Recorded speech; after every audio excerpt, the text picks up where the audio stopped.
Nah, berarti permasalahan Erik itu Bang, PR-nya ya? PR-nya itu kalau buat Pak Erik. Berarti kita sekarang ngebahas ada satu nih Bang, AHY nih. Nah, Cawapres ketiga nih. ini primadona loh, Iya. 2 minggu terakhir. Iya. Bahkan bukan seekor banteng.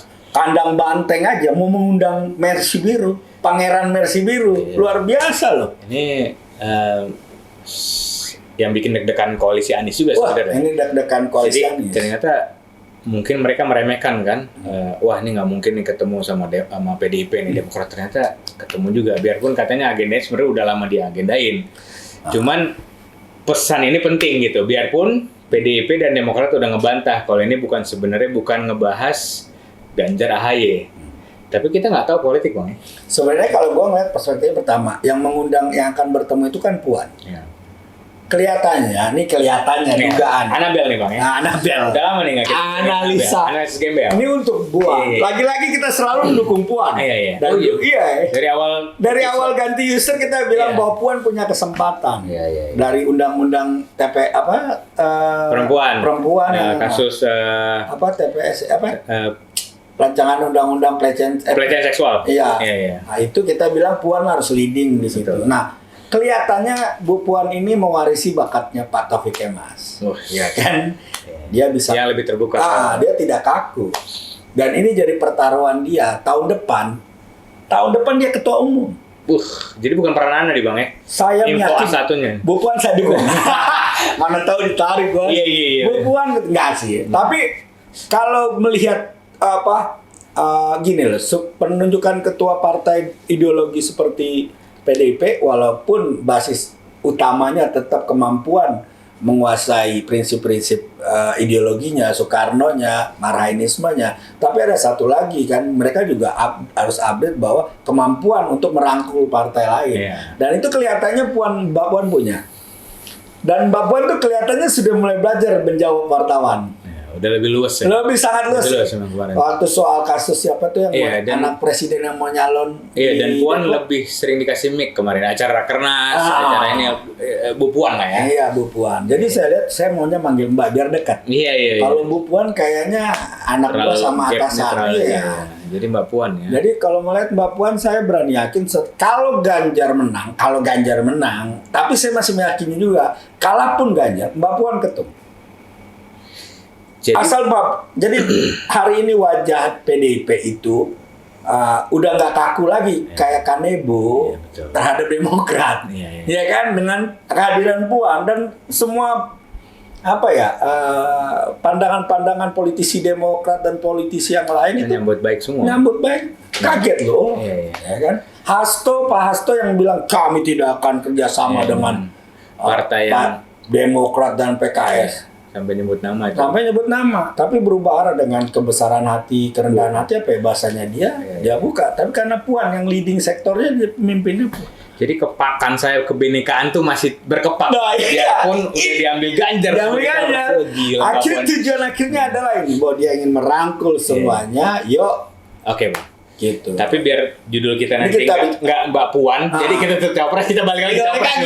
Ini intermezzo, kita sangat menghargai Mbak Puan, makanya kita kasih 5 menit untuk tadi bicara Mbak Puan. Ya kan? Nah, AHY kalau menurut saya ada keuntungan, menurut gua nih ada keuntungan juga dengan bertemu dengan si bargain dia di koalisi Anies ini. Karena dugaan gua begini, ini dugaan ya, angin masuk. Waktu Anies ngomong ketemu Pak SBY di Pacitan, aku yakin ya, itu udah ngomongin soal nama orang, karena dulu Sugeng 2 hari sebelum pertemuan itu ngomongnya. Ini Sugeng mana ya? Sugeng yang kemarin kasus. Sugeng yang di MKD tuh, yang MKD itu. Iya. Lagi puyeng Pak Sugeng ini. Kan gara-gara ladies. Iya, lagi-lagi ladies. Belajar dari kasus Sambo dia. Semua dari ladies. Itu bilang sebelum pertemuan Anies sama itu, bahwa 2 hari ke depan akan ada kejutan penetapan cawapres. Artinya kan sebenarnya di pertemuan SBY Anies, tapi yang ada keluar dari situ pasca pertemuan SBY Anies yang 3 jam lebih katanya malah dingin gitu. Malah ancaman Andi Arief yang keluar. Ancaman evaluasi kalau nggak Juni.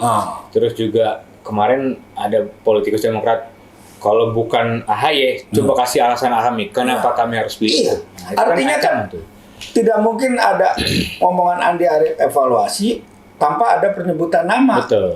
Masa di dalam ngomong Kira-kira siapa namanya, Bang? Kelihatannya nih. Wah, nih. Kelihatannya nih. Angin-angin lagi deh. Angin-anginnya kan posisi pertemuan di Jawa Timur. Ya kan? Kenapa nggak di rumah yang dikasih oleh presiden? Di Cikeas. Atau di Cikeas. Ya kan? Tapi di Jawa Timur, ya kan? Battle fight-nya Pilpres nanti. Jangan-jangan yang disebutin penguasa Jawa Timur. Ya jangan-jangan pada saat lagi pertemuan Anies dengan SBY, penguasa Jawa Timur lagi siap-siap. Siap-siap dipanggil untuk deklarasi. Mana tahu ya kan? Ya kan? Tapi politik benar masuk akal tuh, Bang. Iya, karena bahasanya dari Nasdem kan 2 hari lagi. Nah, sekarang jadi 16 Juli.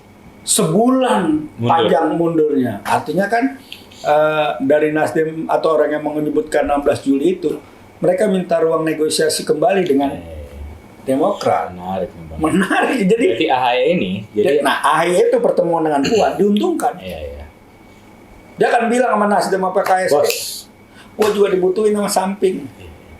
Ya. Emang lu doang yang jadiin menteri koordinator? Salah. Jadi main kok, Bang. Tapi bener, Bang. Ini intermezzo juga nih. Gue ngebayangin ya, AHY itu ketimbang dia misalnya ngotot cawapres ya. Cawapres itu apa sih tugasnya? Cuman gunting pita. Ya kita tahu lah sekarang misalnya. Cuman jangan-jangan kayak cawapres sekarang. Iya, gak kedengeran itu. Kalau Menko atau menteri-menteri teknis, Menhan gitu, dia lebih punya panggung, Bang. Dan itu investasi 2029.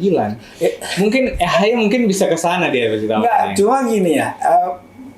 Kelihatannya gini, hampir semua yang ngotot ini kayak Sandiaga Uno P3, PAN, ya kan, Erick Thohir, walaupun Erick Thohir bukan PAN, ya kan, Erick Thohir kan pengennya masalah. Terus AHY Demokrat, ini semua mengincar ekor jas dari Pilpres itu. Itu yang pasti. Jadi cawapres itu nggak cuma hanya sebenarnya jabatan yang bonus mungkin, tapi lebih dikejarnya efek ekor jasnya itu. Karena mereka ini jadi tulang punggung partainya.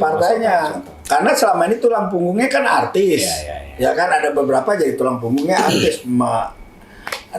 Menarik massa gitu. Vote getter lah ya. Vote getter. Nah, jadi sementara itu posisi di koalisi Anies naik, di Prabowo juga masih bisa mungkin tuh AHY. Gue ngebayanginnya ini jangan-jangan karena gini, agak kecil peluangnya AHY disodorkan cawapres Ganjar. Tapi dia dicawapreskan Menko, disodorkan Menko juga di PDP. Terus PDP dengan kepercayaan diri bilang begini, kan peluang Ganjar lebih tinggi menang ketimbang Anies. Anda jadi Menko, menerima tawaran Menko di Anies. Misalnya seperti itu.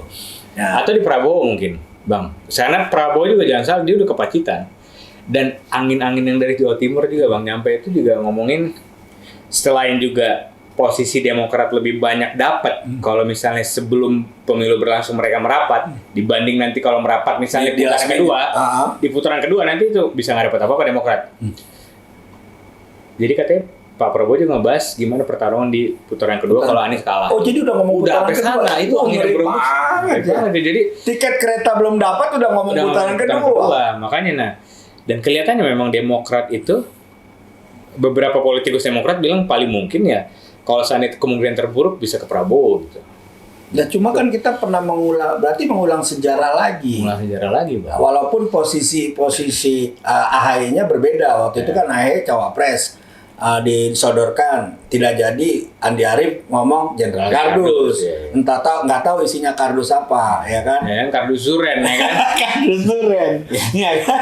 Ya kan? Kita nggak tahu. Nah, gua khawatir nanti kalaupun gabung misalnya ada proses juga begitu, nggak jelas lagi. Nanti ada penyebutan lagi Jenderal Kardus lagi. Walaupun kelihatannya Prabowo udah dinasihatin, nggak usah terlalu emosional menanggapi hal. Kan ada perubahan ya Prabowo, agak lebih manis melihat. Katanya memang bener, Bang. Jadi ngadepin wartawan, lebih agak lebih manis lah. Jangan-jangan angin kemenangan tuh, Bang. Cuma memang masa ini kelihatannya ya Prabowo maupun Ganjar dia nggak punya dalam tanda kutip kewenangan untuk menentukan cawapresnya itu masih lebih enak Anies sebenarnya. Walaupun ya? Anies nggak diterima sama koalisi lainnya. Kalau Prabowo sama Ganjar kelihatannya bukan karena dari diri mereka, tapi ada kekuatan lain yang ikut merekomendasikan.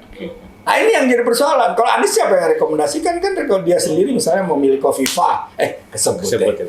Maksud karena basisnya Jawa Timur misalnya loh ya kan, karena Nasdem ngotot banget tuh Kofifa. Ini sebenarnya hal-hal tabu yang bohong. Semua juga politisi udah tahu siapa yang mau diinginkan gitu loh. Cuma nggak pernah dibuka secara terang-terangan. Sementara PKS cuma diem aja sih. Ya PKS diam aja. Karena mereka juga PKS nggak ada yang bisa disodorkan gitu. Anies dengan siapapun, warga PKS selalu menganggap Anies itu orang PKS. Jadi buat mereka Anies itu sudah mewakili PKS gitu. Jadi AHY juga masih banyak PR yang dibangun.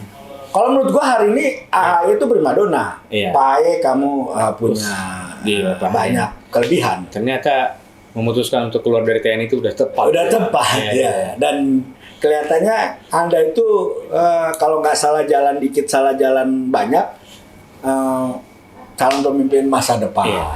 Jadi mungkin Pak AHY mungkin bisa cuma dapat Menko, tapi 2029 bisa jadi. Bisa jadi. Begitu mungkin Bang. Investasi. Jadi Pak SBY udah membaca ke sana ya.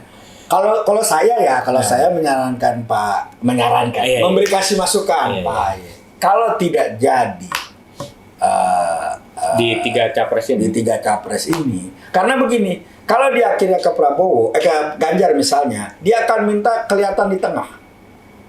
Jadi dia tetap tidak ke Anies, tapi dia kelihatan di tengah karena masa dia itu sebenarnya perubahan. Mayoritas ke Anies.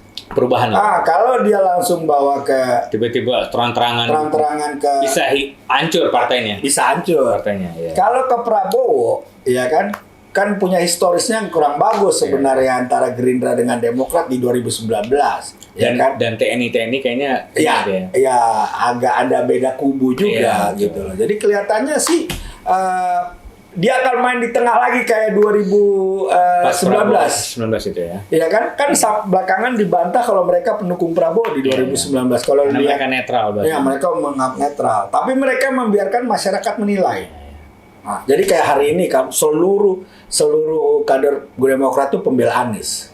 Tapi mulai satu persatu evaluasi, ada lagi tulisan dari Anies harus segera tentukan cawapres. Ini pelan-pelan. Ini jarang loh. Ini jarang, nggak pernah nggak pernah kelihatan Demokrat yang selama ini sangat lebih fanatik malah kalau menurut gua lebih keras mau memperjuangkan Anies, tiba-tiba mulai memberi semacam tekanan sedikit. Johnson itu juga kemarin ngomong begitu. Iya, jadi sebelum kita beralih ke cawapres yang satunya, secara finansial. Kalau finansial, kan tadi kita udah bahas finansial dua orang tadi, Sandi sama Erick Thohir. Kira-kira SBY mau all out nggak ya? Ya kalau secara finansial ya, apapun misalnya dalam. Kayaknya kalau AHY cawapres mau dia all out. Ya, tapi kan ini kekuasaan ini kan mematikan lawan ya. Ya, walaupun mungkin dalam kacamata publik kelihatannya fine-fine aja. Jangan-jangan juga semua dalam tanda kutip apa yang dimiliki oleh AHY dan keluarga CKS juga dibatasi gitu loh. Artinya dipantau dan segala macam. Ya kalau mengingat PDIP 2000 waktu zaman oposisi, ya itu soal loyalitas kader aja yang diandalkan. Kalau soal dana dan segala macam ya kelihatannya juga emang mungkin ya Demokrat tuh harus mulai bikin koin untuk Demokrat untuk berjuang gitu loh. Ya karena memang dulu patungan lagi Sandi bawa-bawa. Iya. Gitu ya. Tapi menurut karena gini ya kelihatannya oposisinya juga soal dana ya.